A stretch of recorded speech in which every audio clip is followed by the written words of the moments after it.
Et bonsoir tout le monde, bienvenue sur ce live. C'est une joie de vous retrouver et de passer un moment ensemble.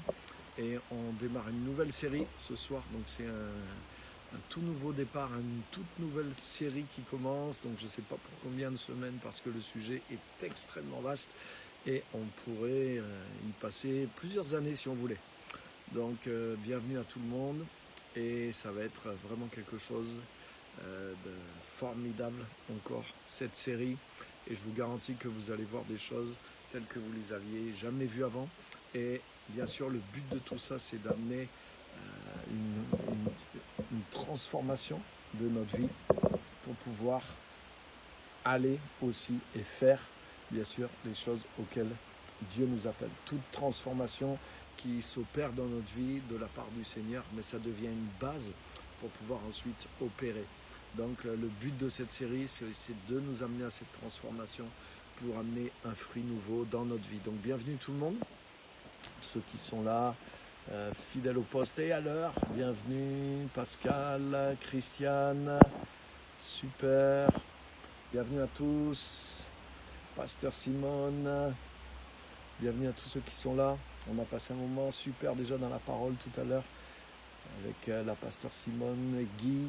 On a vraiment été waouh. Et on va continuer avec cette nouvelle série. Donc bienvenue Chantal, pasteur Simone, Christophe. Je vous vois, les premiers qui arrivent. Super, bienvenue. Bienvenue, donc on démarre une nouvelle série. Et je ne sais pas pour combien de temps parce que, comme je disais, le sujet est énorme. Et en tout cas, on commence aujourd'hui. Donc bienvenue à tous. Et on va commencer sans plus tarder. Donc cette nouvelle série, elle est sur la Bible, elle est sur la parole de Dieu.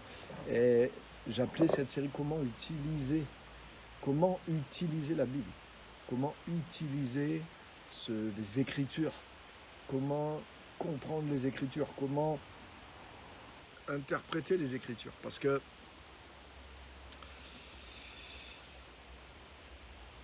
je ne veux pas nous faire peur, bien sûr, hein, ce n'est pas le but du jeu. Et encore, la plupart d'entre nous ici, on a déjà une connaissance, on a déjà un rapport positif avec l'Écriture. Mais par exemple, c'est clair que si on regarde l'histoire, il y a des gens qui ont utilisé les Écritures pour justifier l'esclavage, pour justifier des massacres. Donc,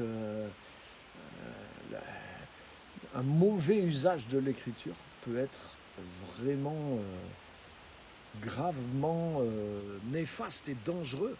Donc des fois c'est des choses, voilà, aujourd'hui on s'en éloignait un petit peu, Dieu merci, historiquement et autres, mais c'est des choses qui ont été existées, qui ont été présentes, qui ont existé, qui ont été lourdes. Et donc ça veut dire que c'est pas parce qu'on croit dans les Écritures, c'est pas parce qu'on croit que c'est la parole de Dieu que ça suffit. Et donc ça veut dire il nous faut la sagesse, il nous faut comprendre justement comment Dieu nous a donné ce don-là et des choses certaines pour savoir comment bien utiliser la parole de Dieu. Et toute cette série va être sur ça, sur la Bible et comment utiliser la parole de Dieu, comment interpréter, comment se servir de la parole de Dieu de la bonne façon. Et vous allez voir qu'on a tellement de choses à apprendre. Donc on ne peut pas tout dire là-dessus pour la bonne raison que personne ne sait tout là-dessus. Et tout le monde est encore en train d'apprendre, même les meilleurs qu'il y a sur la Terre aujourd'hui, les plus formés et les plus inspirés, ils ne savent pas tout encore sur ce livre, sur l'Écriture et sur tout le trésor qui est dedans. Mais en tout cas, je voudrais vous donner déjà des choses qui sont certaines et qui vont pouvoir vous donner des directions sûres et du discernement aussi. Et vous, bien sûr, pas pour les autres, pas pour dire ah oui, eux, ils n'utilisent pas la parole comme il faut. Non, non, non, non. Le but, c'est nous-mêmes, comment nous pouvons, attention, oui, là, je suis en train d'utiliser la parole de la mauvaise façon. Là, je suis en train d'utiliser la parole de la bonne façon. Pour nous qui sommes en Christ, mais nous savons que les Écritures sont une base tellement importante. Et donc, bien sûr, c'est waouh, c'est tout aussi important de savoir comment les utiliser, comment se les appliquer, comment voilà, en tirer le meilleur et surtout ne pas se tromper dans leur utilisation. C'est comme si j'ai une voiture, ma voiture là que j'ai actuellement, elle a 6 vitesses, mais imaginez que je pense que c'est une voiture automatique et que je roule que en première.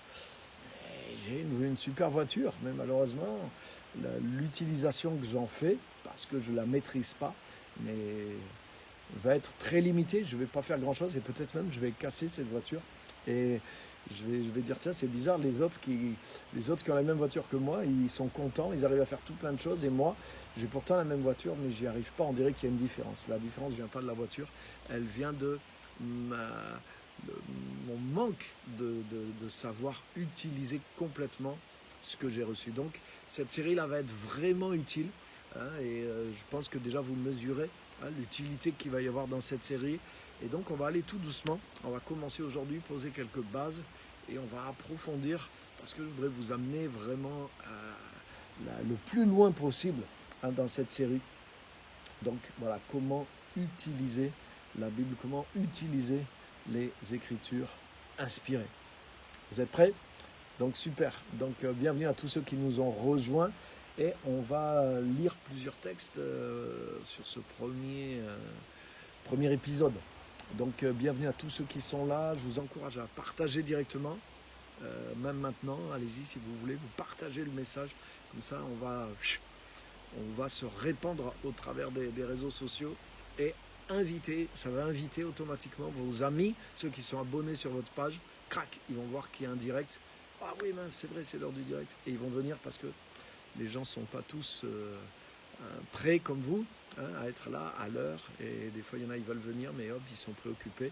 Donc, ils vont avoir comme ça en partageant, ça va envoyer des notifications et ça va leur permettre de nous rejoindre. Donc, merci de le faire maintenant. Donc ça aide aussi à partager le message. Donc on va lire un premier texte qui est hyper connu et vraiment fondamental dans 2 Timothée chapitre 3. 2 Timothée chapitre 3 et verset 16. Donc c'est un verset que vous connaissez et que vous allez reconnaître. Peut-être déjà vous l'avez reconnu à la référence 2 Timothée 3,16. 2 Timothée 3,16.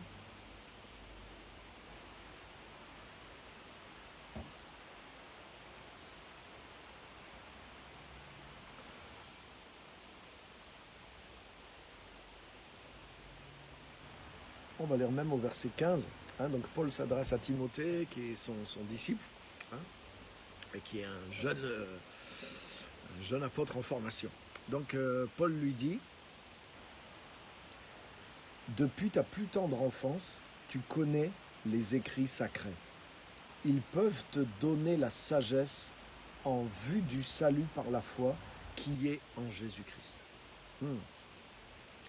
Toute écriture est inspirée de Dieu et utile pour enseigner, pour réfuter, pour redresser, pour éduquer dans la justice, afin que l'homme de Dieu soit à la hauteur, parfaitement équipé pour toute œuvre bonne.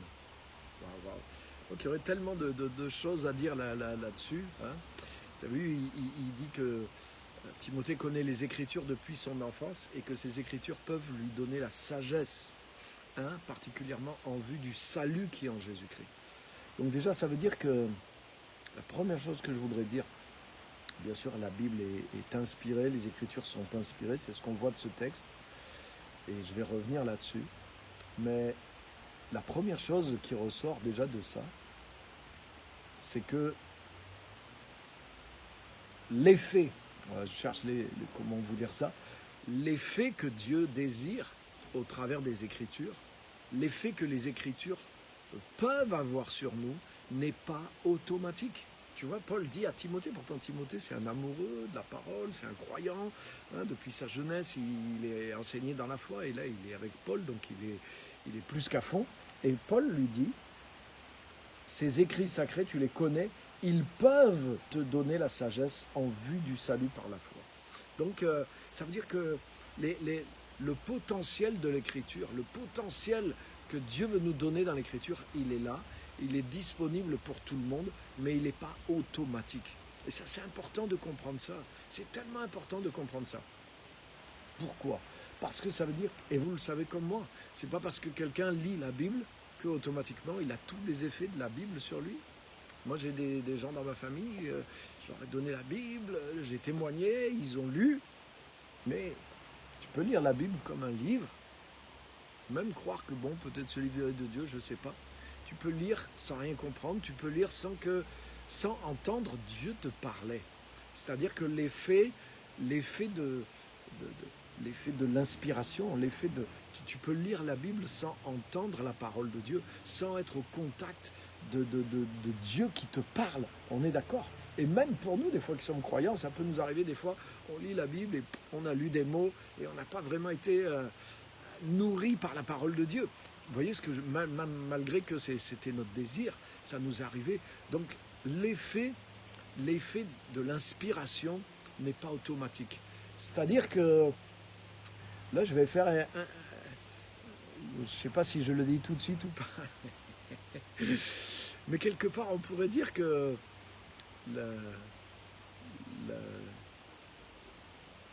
la manifestation de la parole de Dieu n'est pas automatique quand on lit la Bible. Voilà. Là, j'espère l'avoir formulé d'une manière juste. Oui, la Bible est inspirée de Dieu. Toute l'écriture de la Bible est inspirée de Dieu. Mais cette manifestation de la parole de Dieu n'est pas automatique quand on lit la Bible. Donc ça veut dire qu'il y a une façon d'utiliser la Bible. Il y a une façon de s'approcher de la Bible pour que justement cette manifestation de la parole de Dieu soit libérée et se produise. Et nous qui sommes enfants de Dieu, nous qui recherchons cette manifestation, nous qui voulons vivre de cette manifestation de la parole de Dieu, mais nous avons besoin justement d'apprendre des choses sur ces écrits pour que ça ne soit pas juste un potentiel, mais pour que ce potentiel soit libéré. Là, Paul écrit à Timothée, et pourtant il l'enseigne. Timothée sait utiliser la Bible, mais Paul lui dit, ces écrits, ils peuvent te donner la sagesse. Autrement dit, le potentiel est là. Et donc, ça veut bien dire que nous devons nous apprendre à l'utiliser. Donc, Paul ajoute aussi, et donc là, c'est mon deuxième point. Donc, le premier point, rappelez-vous qu'il y a un potentiel. Recevoir la parole de Dieu quand on lit la Bible n'est pas automatique. C'est pas parce que quelqu'un lit le livre qu'il reçoit automatiquement la parole de Dieu. Beaucoup de gens le lisent sans le recevoir. Beaucoup de gens le lisent et comprennent mal. Du temps de Jésus, les Juifs lisaient la Bible, mais ils la comprenaient mal. Et ils s'opposaient même à Jésus, certains. Ils ont voulu, c'est ceux qui lisaient, même beaucoup, qui ont voulu sa mort. Donc c'est pas automatique. Ça, c'est clair. La deuxième chose maintenant, c'est l'inspiration. Verset 16 qu'on a lu, Paul dit à Timothée, tous les écrits de la Bible sont inspirés. L'écriture est inspirée de Dieu et elle est utile pour enseigner, réfuter, redresser, éduquer dans la justice. Là aussi, il y a toute une dimension qui échappe même à beaucoup de chrétiens. C'est-à-dire que l'inspiration de la parole de Dieu, elle est liée au message de la justification. Ça veut dire que, vous voyez, pour bien comprendre même le but de la parole de Dieu, il faut de la Bible, des Écritures. Il faut être entré dans la révélation de la justice de Dieu par l'Évangile. Donc ça, j'en ai déjà parlé, c'est dans le livre aussi, Juste par grâce.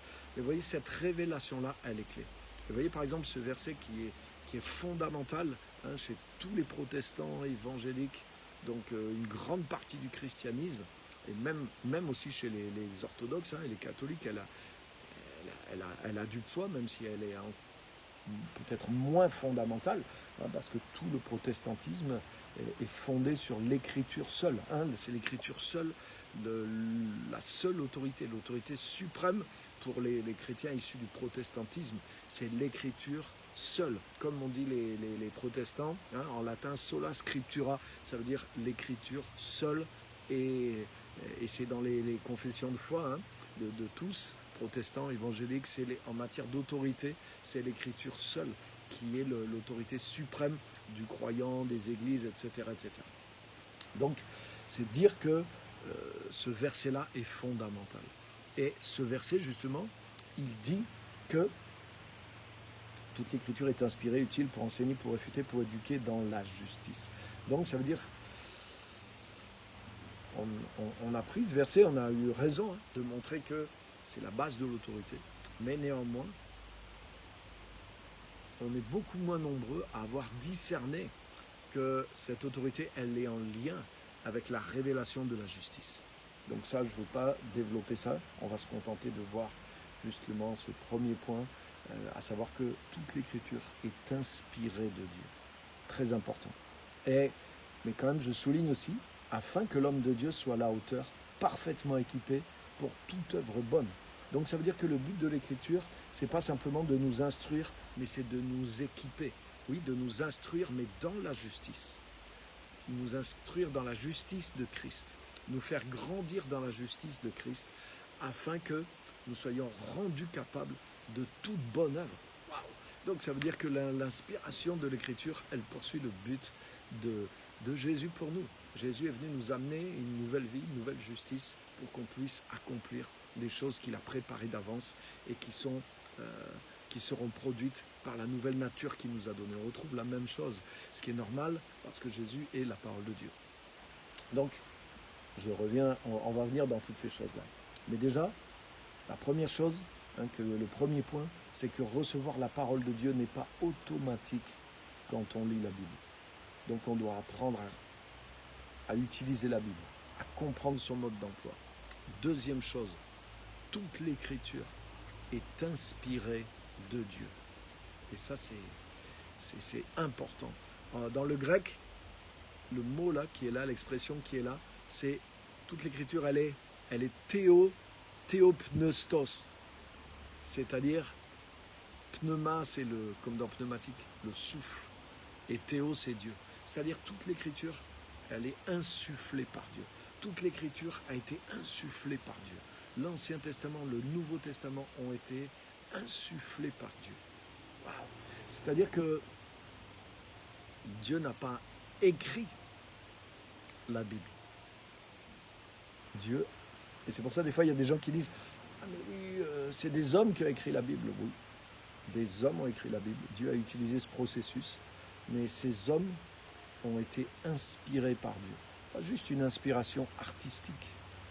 Ils ont été insufflés, le souffle de Dieu. Le souffle de Dieu s'est emparé de ces personnes-là pour qu'ils écrivent exactement les mots exacts de ce que Dieu voulait qu'ils écrivent. Et l'inspiration de l'écriture, elle est telle que Jésus dit, par exemple, dans Matthieu 5, dans le Sermon sur la montagne, Matthieu 5 à 7, il dit que l'inspiration de l'écriture, elle est telle, il dit en vérité, je vous le dis, c'est plus facile que bouge, que passe la terre et le ciel, plutôt que on modifie, ou qu'on enlève, ou qu'on change un trait de lettre, ou un iota, c'est-à-dire une virgule des Écritures. Waouh, c'est énorme.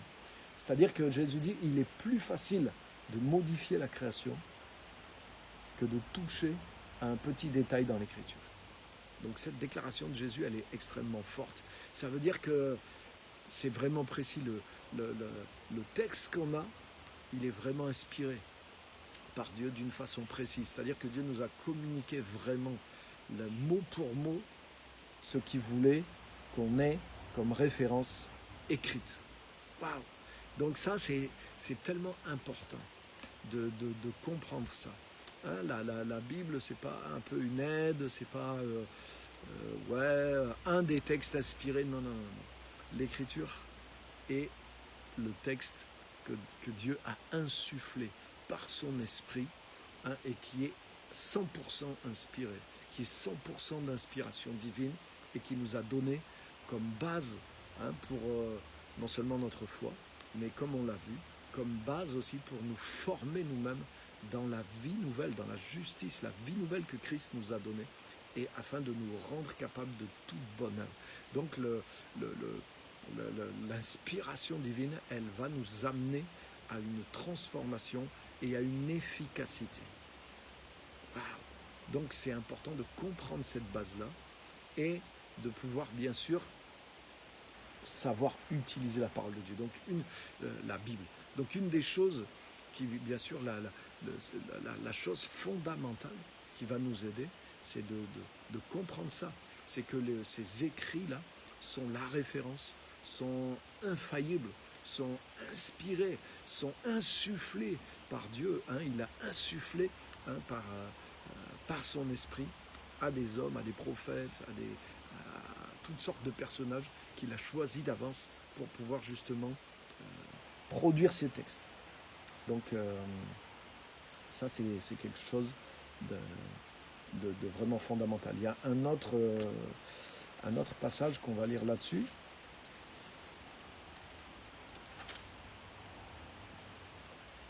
Alors,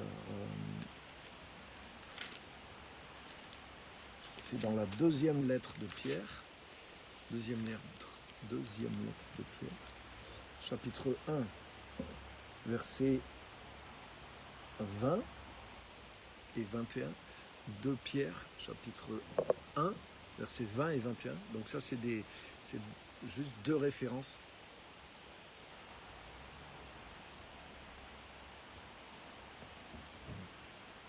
Mais il y en a des centaines. Et la Bible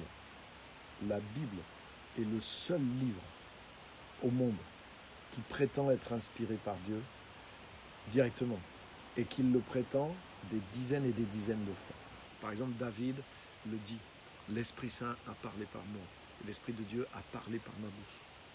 Là, à chaque fois, par exemple, dans le Nouveau Testament, quand ils citent les psaumes, par exemple, ils disent l'Esprit Saint a dit par la bouche de notre ancêtre David, et ils citent le texte.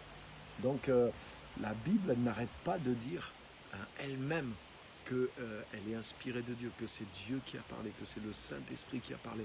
Et elle ne le dit pas une fois, elle le dit des dizaines et des dizaines de fois. Elle est catégorique et affirmative plusieurs centaines de fois sur ce sujet, et c'est le seul livre au monde qui ose afficher une telle prétention.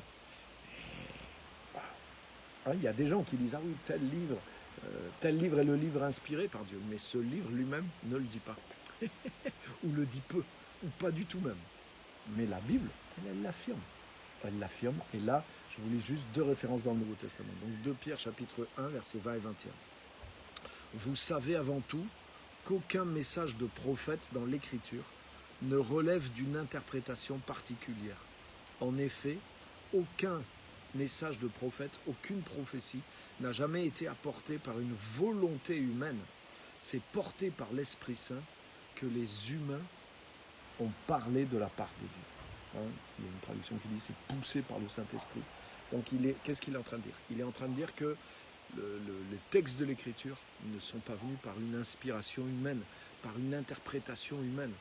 Et on ne peut pas en faire une interprétation humaine non plus, comme si c'était juste des textes humains, historiques à propos de Dieu. Il dit non, ce sont tous ces gens qui ont écrit, il parle d'un courant prophétique, et il dit que ce courant prophétique, il n'est pas venu d'une inspiration humaine, mais c'est poussé par l'Esprit de Dieu, que ces gens ont écrit, ont parlé et ont écrit au nom du Seigneur. Donc ça veut dire, déjà la première chose pour utiliser comme il faut ces textes, c'est de comprendre ça. Voilà, il n'y a aucune des prophéties de l'Écriture, aucun des textes de l'Écriture qui est venu par une volonté humaine, mais c'est porté ou poussé par le Saint-Esprit que des humains ont parlé de la part de Dieu. Donc ça c'est fondamental, et une fois qu'on accepte ça et qu'on comprend ça, on comprend que l'Écriture, elle est une autorité suprême, qu'elle est au-dessus de ce que les hommes pensent, elle est au-dessus de notre propre raison, elle est au-dessus de toute sagesse humaine, parce qu'elle est inspirée de Dieu. Et je vous donne un dernier texte fondamental là-dessus aussi, Hébreux chapitre 4. Hébreux chapitre 4, un texte qui est connu aussi, mais je voudrais vous montrer quelque chose dans ce texte qui va vous aider aussi à bien utiliser la parole de Dieu. Hébreux chapitre 4 et verset 12. Il est dit, car la parole de Dieu est vivante, agissante, plus acérée, plus tranchante qu'aucune épée à deux tranchants. Elle pénètre jusqu'à la division de l'âme et de l'esprit, des jointures et des moelles. Elle les juge des sentiments et des pensées du cœur. Il n'est pas de création qui échappe à son regard.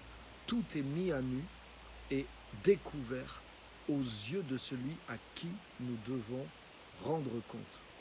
Wow, c'est fort. Donc là, il est dit que la parole de Dieu, elle est vivante, agissante, efficace. Et j'aime aussi parce qu'il est dit que elle est juge. Elle est juge des sentiments et des pensées du cœur. Ça, c'est tellement important. Parce que des fois, dans l'être humain, surtout aujourd'hui avec toute la connaissance qu'on a, tout le savoir qu'on a, mais des fois, les gens ont vite fait de juger l'Écriture. Et même nous, des fois, en tant que chrétiens, on trouve un texte, on dit « Ah, mais là, ça a l'air un peu... ça fait bizarre quand même. Comment ça se fait que ça dise ça comme ça ?» Ça nous donne une impression de... On juge le texte comme s'il allait dans un certain sens, et des fois on se dit « Mais ça, c'est pas possible » ou ouais, « Vaut mieux cacher ça » ou « Vaut mieux pas trop... » Ou alors ça nous met l'incrédulité. On se dit « Mais c'est pas possible. Comment Dieu a... Est-ce que c'est vraiment de Dieu? Est-ce que c'est possible ?» Et pourquoi on a ce genre de réaction? Parce que nous jugeons avec notre petite intelligence et notre savoir et nos préjugés, avec notre connaissance moderne d'aujourd'hui, nous nous plaçons en juge de la parole de Dieu. Et je vous dis ça parce que c'est quelque chose qui m'a tellement aidé personnellement. Mais les Écritures qu'on vient de lire, ils disent que non, c'est pas nous qui jugeons la parole de Dieu, mais c'est la parole de Dieu qui nous juge. Et c'est pour ça que des fois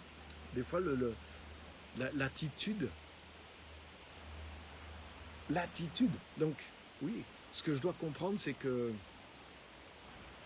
j'ai des fois des opinions humaines sur ce que je lis, mais ces opinions humaines qui viennent dans mon esprit sont souvent le fruit de ma culture, qui provient de mon environnement. Donc je ne dis pas qu'il faut jeter tout ça à la poubelle, mais je dois abaisser tout ça quand je suis en présence de la parole de Dieu. Et je dois me mettre à l'écoute et je dois mettre cette parole à sa place. C'est pas à moi de la juger, c'est elle qui me juge. Quand je médite la parole, quand je me place sous la lumière de la parole de Dieu, c'est elle qui sonde, c'est elle qui me révèle les choses. Et quand je ne comprends pas l'Écriture, quand il me semble que là, ça a l'air trop bizarre, ça a l'air trop enfantin, ça a l'air trop impossible, ça a l'air trop exagéré, mais là, je dois comprendre que c'est mon préjugé. Un préjugé, ça veut dire avoir jugé avant de connaître. Et ça veut dire que, sans m'en rendre compte, je suis dans un rapport d'orgueil en réalité. Si je juge, c'est que je me place au-dessus. Oui, ça peut me paraître bizarre. Ça paraît bizarre, ça choque, voilà. Ça choque ma culture, ça choque ma mentalité d'homme du 20e ou du 21e siècle, d'être humain, avec la culture, avec l'éducation que j'ai reçue, avec ce qu'on sait aujourd'hui, par ceci, par cela, par telle ou telle science. Donc avec toutes ces choses, j'ai un préjugé en moi. Mais ce que je dois me rendre compte, quand je suis dans cette attitude, qu'elle soit consciente ou inconsciente, mais je dois me rendre compte que c'est une forme d'orgueil. Parce qu'à chaque fois que je juge la parole, je me place au-dessus de celui et de celle qui est mon juge. Même Jésus a dit, je ne suis pas venu pour juger le monde, mais pour le sauver. Et il a dit, le monde a déjà son juge, c'est la parole que j'ai prononcée. Et c'est cette parole qui jugera le monde et chaque individu au dernier jour. Waouh, waouh, waouh. Tu as vu là, il est dit, nous sommes à nu et à découvert devant celui auquel nous devons rendre compte. Et c'est la parole de Dieu qui fait cette œuvre. Donc quand je viens à la parole de Dieu, c'est pas à moi de la mettre à nu, de la dépouiller, de l'écarteler, de dire oui, ça je prends, ça je jette, ça non. C'est pour ça qu'une des choses, pour savoir comment utiliser la parole de Dieu, c'est de comprendre que c'est elle l'autorité. C'est elles la sagesse. Elles peuvent te donner, les écrits peuvent te donner la sagesse. Donc c'est pas moi qui vais donner de la sagesse aux écrits, mais c'est les écrits qui vont me donner de la sagesse. C'est pas moi qui dois juger la parole, mais c'est la parole qui va me juger. Donc ça ne veut pas dire que je ne dois pas utiliser mon intelligence, mais je dois d'abord être dans une attitude d'humilité. Et cette attitude d'humilité, elle me vient parce que je reconnais ce qu'on vient de voir, 2 Timothée 3,16, 2 Pierre 1, 20, 21. Je reconnais l'inspiration divine. Je reconnais l'infaillibilité divine de la parole. Et quand quelque chose je trouve bizarre dans la forme, dans l'expression d'un texte, mais je ne remets pas en question l'inspiration, je ne remets pas en question le texte, mais je remets en question ma compréhension de ce texte. Alléluia. Alléluia. Et ça, c'est tellement important. C'est tellement important, c'est tellement important. C'est tellement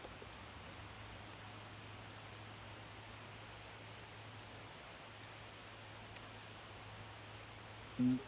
Je réfléchis en même temps parce que, par exemple, au fil du temps, qu'on a mieux compris la parole, qu'on a mieux compris la révélation, mais on a remis en question, non pas la parole, mais l'interprétation traditionnelle que les gens avaient fait de la parole et qu'ils avaient inculqué à d'autres générations. Par exemple, Jésus et les apôtres, ils ont été des révolutionnaires dans l'interprétation de l'Écriture. Parce que c'est le Saint-Esprit qui était en eux, qui leur révélait vraiment le sens profond, le sens inspiré des Écritures. Et c'est pour ça que des fois, il y a une lecture, une vision qui est traditionnelle des Écritures, c'est-à-dire qui est, comme dit Pierre, qui est une interprétation humaine des Écritures. Et forcément, des fois, il arrive que, waouh, ça ne correspond pas avec la réalité. Et c'est pour ça que des fois, des gens ont dit, mais ce livre n'est pas inspiré, parce que, ah ouais, on nous dit ci, on nous dit ça. Mais non, c'est pas l'écriture elle-même qui était à remettre en question, mais c'est ce que la tradition vous a fait comprendre. Vous avez mal utilisé l'écriture. Et du coup, vous avez perdu la foi dans son inspiration. Et ça s'est produit maintes et maintes fois dans l'histoire.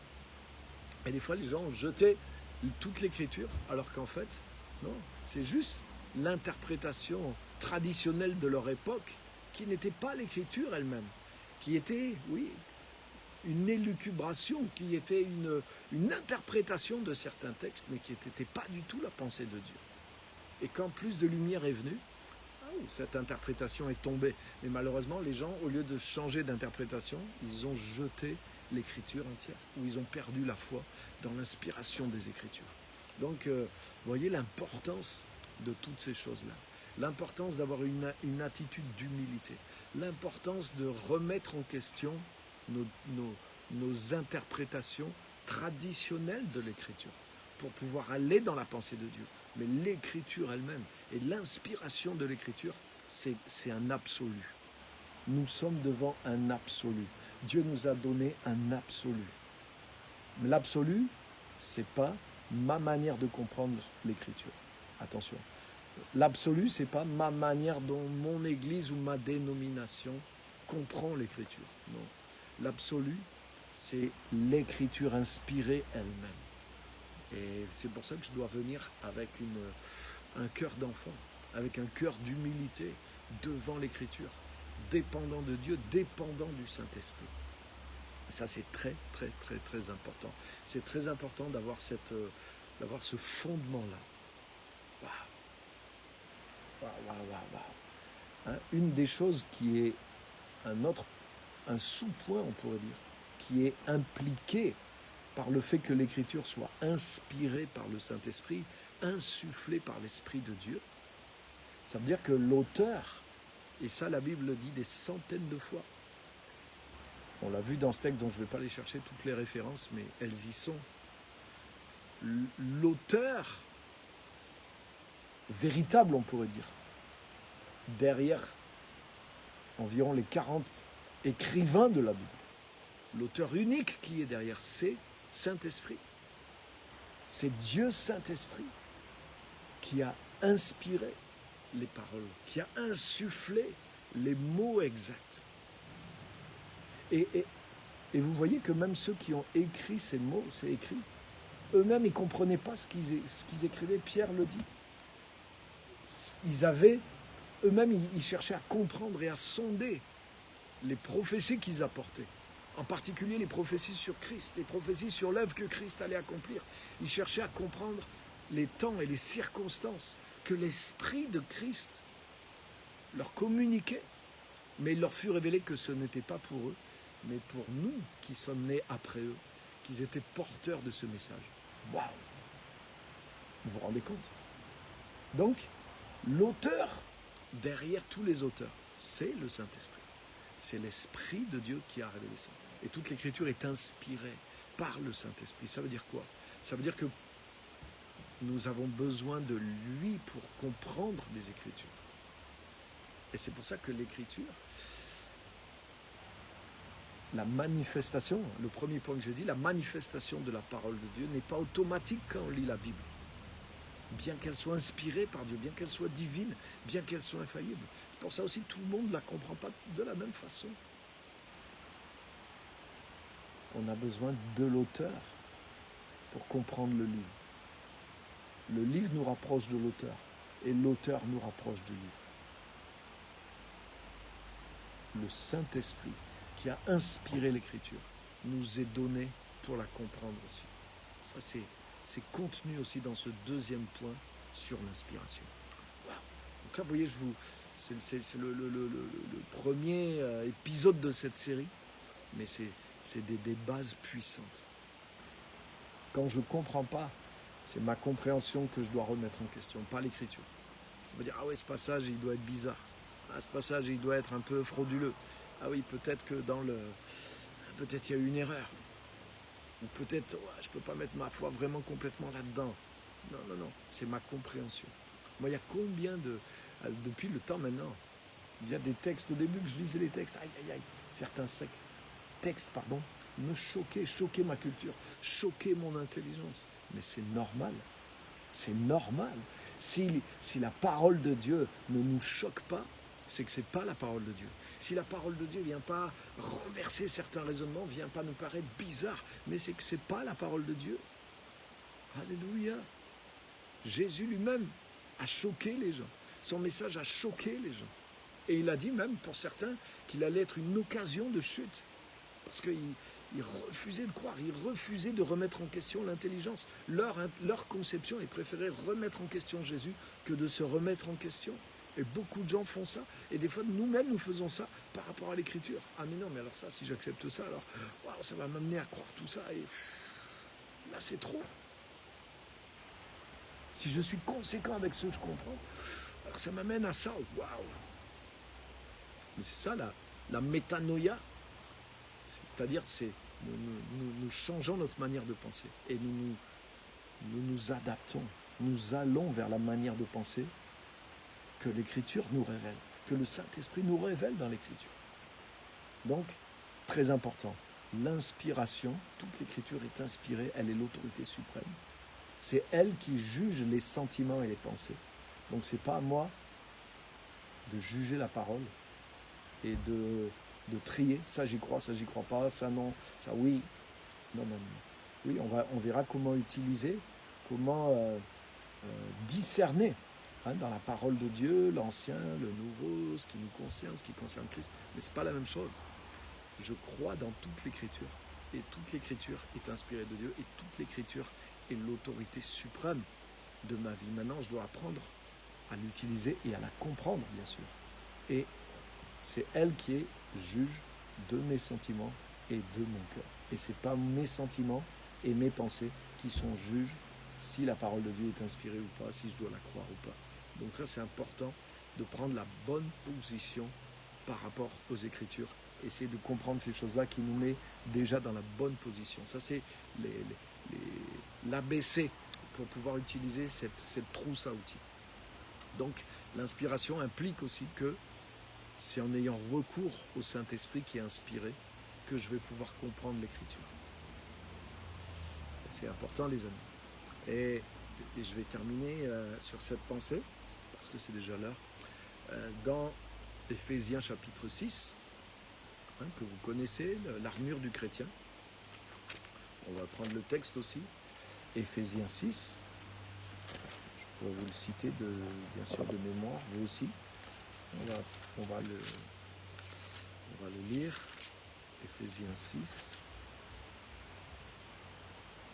et verset 17.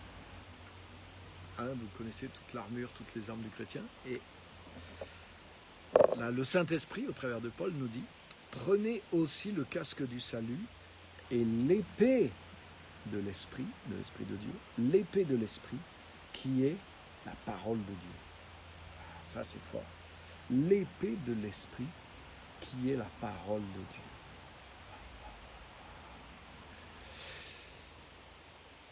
Donc, on a vu tout à l'heure dans Hébreux 4.12, il y a la même pensée avec l'épée. Savoir que la parole de Dieu, elle est comme une épée à plus tranchante qu'une épée à double tranchant. Elle sépare, elle discerne, elle juge, elle pénètre, elle fait un travail. Donc, ça veut dire que c'est aussi un outil. C'est pour ça que je dis comment utiliser la Bible. Comment utiliser cette parole. Parce que c'est un outil redoutable, qui est tranchant, qui peut faire quelque chose de fort. Mais attention, c'est l'épée de l'Esprit qui est la parole de Dieu. Ça veut dire que je ne peux pas prendre cette épée et puis l'utiliser n'importe comment. Et ce n'est pas parce que je dis des versets à tout le monde que je suis en train d'utiliser la parole de Dieu de la bonne façon. Et des fois, malheureusement, il y a beaucoup qui font ça. Ah oui, et ce n'est pas parce que quelqu'un prêche la Bible. Il y a des gens qui prêchent la Bible, mais ils font mal à tout le monde. Tu peux prendre des versets bibliques et blesser les gens. Parce que c'est une épée. Mais c'est l'épée de l'Esprit. C'est l'épée de l'Esprit. Qui est la parole de Dieu. Donc ça ne veut pas dire, parce que je balance la Bible, que je fais l'œuvre de la parole de Dieu. Et ce n'est pas parce que quelqu'un il a une Bible et qui cite des versets bibliques, qui prêche la parole de Dieu. Vous savez comme moi, que même le diable est venu avec Jésus en citant la Bible. Il a cité le psaume 91. Mais est-ce que c'était la parole de Dieu? Non, c'était la parole de Satan. Ça veut dire que la Bible, dans la bouche de Satan, c'est pas une parole de Dieu pour toi. C'est pour ça qu'il y a des gens, ils ont pris la Bible, mais ils ont fait l'œuvre du diable avec. Quand il y en a qui ont justifié l'esclavage, ils ont pris des versets bibliques pour essayer de justifier. Ils ont tordu le sens des Écritures pour justifier l'esclavage, comme si l'esclavage était la volonté de Dieu, alors que dans la Bible elle-même, ça dit que les trafiquants d'esclaves, ils sont condamnés par la parole de Dieu, justement. Voilà. Donc, l'épée de l'Esprit, qui est la parole de Dieu. Donc, ça veut dire l'inspiration, là aussi, la vérité de l'inspiration des Écritures par le Saint-Esprit m'amène à dépendre du Saint-Esprit pour la compréhension, mais pour l'utilisation des Écritures, envers moi-même et envers les autres. Je veux que ça soit l'épée de l'Esprit. Quand je l'utilise, il y a des gens qui se mutilent eux-mêmes avec les Écritures. C'est-à-dire ils utilisent cette épée, mais ils se font du mal à eux-mêmes, parce qu'ils n'ont pas une compréhension et une utilisation inspirée des Écritures. L'écriture est inspirée, donc ça veut dire que notre utilisation des Écritures doit être inspirée aussi. Comme Pierre le dit, l'Écriture n'est pas le sujet d'une interprétation particulière, parce que ce n'est pas par une volonté humaine qu'elles ont été données, mais par l'inspiration du Saint-Esprit. Donc ça sous-entend aussi que pour bien comprendre et pour bien utiliser cette Écriture, d'autant plus qu'elle est aussi une épée, nous devons être dans la même inspiration divine. Sinon, nous pouvons nous faire du mal à nous et nous pouvons faire du mal aux autres. Et c'est ce qui se passe. Waouh! Et c'est pour ça aussi une des raisons pour laquelle Dieu a pris soin de donner des maîtres, des docteurs, des enseignants de la parole de Dieu. Et un enseignant de la parole de Dieu, ce n'est pas forcément quelqu'un qui a un master en théologie. Je ne dis pas que c'est mauvais d'avoir un master en théologie, mais ce que j'affirme, c'est que ce n'est pas le docteur dont parle la Bible, le maître de la parole, ce n'est pas celui qui a un doctorat en théologie. Non. Ou un master en théologie. Non, c'est pas ça. le, le docteur, c'est celui qui est un don de Dieu. Pas simplement qui a, mais qui est un don de Dieu. Pour connaître les réalités spirituelles et pour les faire connaître, pour faire connaître les réalités spirituelles qui sont dans la parole. Regarde, quand Dieu parle à Nicodème, Jésus parle à Nicodème, il lui parle de la nouvelle naissance. Et Nicodème n'est pas du tout au courant, il ne sait pas ce que c'est. Et Jésus lui dit, tu es docteur en Israël et tu ne sais même pas ces choses. Autrement dit, il y a un problème. Ça veut dire que pour enseigner, pour être un maître, un vrai maître, tu ne dois pas être juste un maître des textes, mais tu dois être un maître des réalités. Et en étant un maître des réalités, en ayant la révélation de Christ et des réalités spirituelles, en les vivant, en étant éclairé par le Saint-Esprit sur ces réalités et sur la parole, tu vas pouvoir donner le sens de la parole. Tu vas pouvoir dévoiler le sens de la parole. Alléluia. Paul il dit le mystère de Christ, il n'a pas été dévoilé aux autres générations, comme il a été dévoilé maintenant à ses serviteurs, les apôtres et les prophètes, à qui Dieu a révélé ce mystère, qui est Jésus-Christ.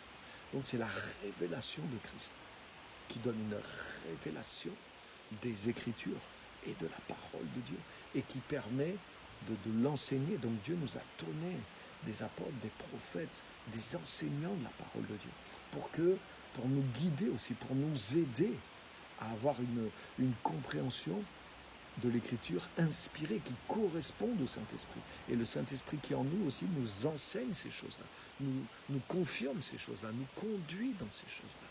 Donc vous voyez, tout ça est tellement, tellement important pour qu'on fasse un bon usage de l'Écriture. L'Écriture est l'épée de l'Esprit, donc nous ne voulons pas nous blesser, nous ne voulons pas blesser les autres, mais nous voulons qu'elle soit efficace. Nous voulons qu'elle devienne un outil efficace.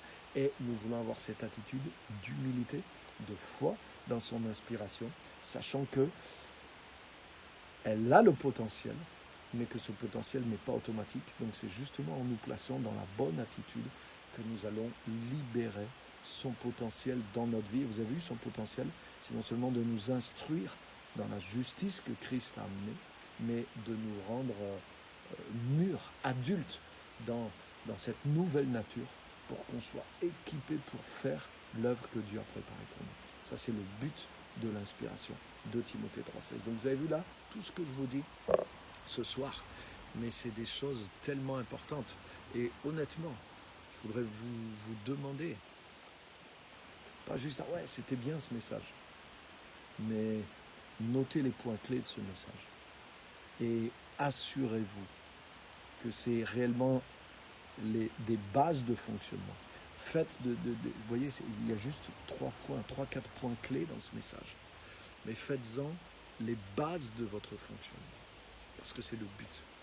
Et c'est ce qui va vous amener dans ce que le Seigneur veut de vous, dans ce que le Seigneur va faire avec vous. C'est important d'avoir pris ces bases-là comme le fondement de notre vie. Voilà mon attitude, parce que je sais que la parole de Dieu est comme ça, et je me place comme ça par rapport à la parole de Dieu, pour pouvoir l'utiliser maintenant. Et c'est là qu'elle va me former dans la justice et m'équiper pour toute bonne œuvre.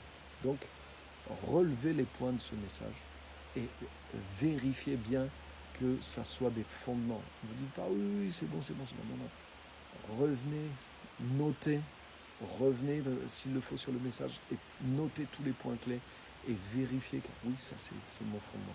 Ça c'est mon fondement. Quand je viens à la parole de Dieu, c'est bien clair dans mon esprit telle chose.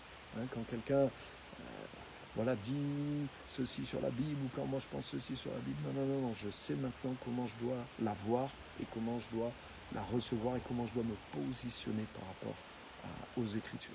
Ça c'est fondamental parce que une fois que vous avez cette attitude, elle est posée, elle est posée pour toute votre vie derrière en Christ.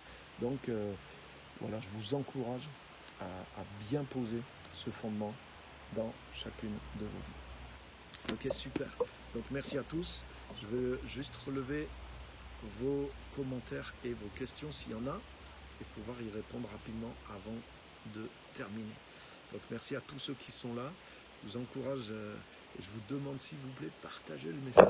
Il n'y a toujours que 3 ou 4 qui partagent le message. Partagez-le, partagez ce message, faites-le connaître autour de vous. C'est un moyen facile de communiquer la grâce de Dieu aux autres, la parole de Dieu, prêchez-le, partagez ce message. Si vous êtes là, c'est que vous croyez dans ce message, partagez-le et vous allez le faire connaître sur votre propre page. Et ça multiplie, je vous garantis, ça multiplie le nombre de gens qui le reçoivent et qui ont... Tout le monde en a besoin. Donc merci à tous de penser à le faire simplement. C'est juste partager. Un petit bouton partager et vous allez le répandre. Donc je regarde vos commentaires en même temps pour pouvoir y répondre. Donc merci à tous d'avoir été là ce soir et voilà.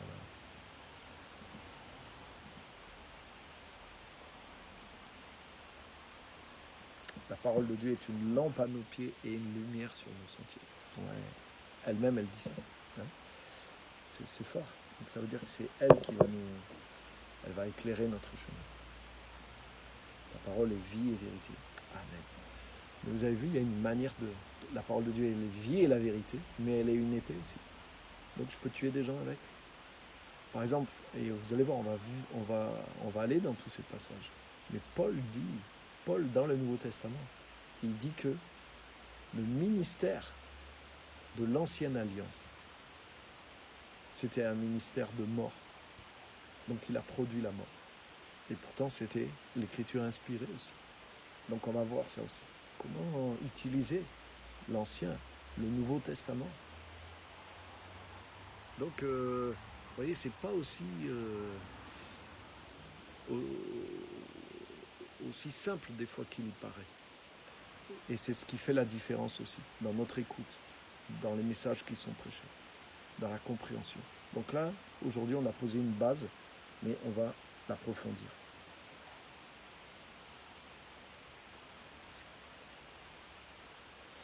Et ouais, merci pour le verset Jean 12, 48, celui qui me rejette et ne reçoit pas mes paroles à son juge. Hein, c'est la parole que j'ai prononcée. Donc vous voyez, la parole, elle nous est supérieure. C'est elle qui juge nos sentiments. Donc on doit utiliser cette parole pour qu'elle nous transforme. C'est pas nous qui devons adapter la parole à nous, c'est nous qui devons nous adapter à la parole. Mais c'est important déjà d'avoir la base pour savoir comment utiliser cette parole. Donc c'est ce qu'on voit ce soir. L'humilité, la parole et l'absolu, etc.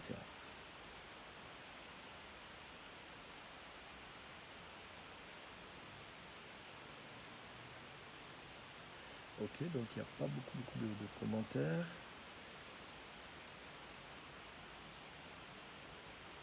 L'intimité avec notre Père est la meilleure. Voilà, c'est vrai. L'intimité du Saint-Esprit, c'est ce qui nous permet que la parole de Dieu soit manifestée quand on lit les Écritures, qu'on entende la voix de Dieu. Mais vous allez voir aussi, on va avancer, on va découvrir dans les prochaines fois certains principes aussi. Et comment justement utiliser la parole, comment discerner l'Ancien Testament, etc., etc. On va voir plusieurs choses et on va avancer. Mais on a vu ce soir, c'est la base avec laquelle il nous faut partir. Il nous faut déjà ce premier fondement. Donc merci à tous d'avoir été là. Que vraiment le Seigneur vous bénisse et on se retrouve la semaine prochaine pour la suite de cette série sur comment utiliser la Bible, comment utiliser les Écritures. Donc merci à tous, merci de partager et à la semaine prochaine.